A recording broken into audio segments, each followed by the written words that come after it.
այն իշխանությունը, որը մի քանի օր առաջ մեզ բացատրում էր, որ չեք հասկանում, որ այդ փողը չկա, եւ մի քանի օր հետո այդ փողը հայտնվում է, բայց այդ իշխանությունը մեզ 99 տարվա ծրագիր ո՞նց է ներկայացնում։ Դա ավելի անլուրջ իշխանություն, որը օթից փողը հայտնաբերել ընդամենը մի քանի օրվա ընթացքում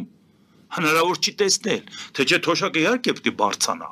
բայց թոշակը երբ որ բարձանում է ու դրա տակ հիմնավորում չկա,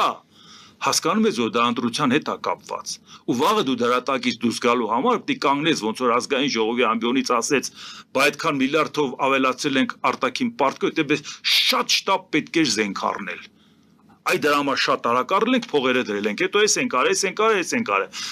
ներկայացնում էր այդ ծախսերը, որով որ իրանք պետք է անեին, բայց ես մտածում եմ, ասում լավ, պատգամավորներ են այդտեղ նստած, չեն ասում, ոնց կարող է պատահի դու գաս կանգնես ամբիոնի մոտ եւ սյուրպրիզ անես մեզ,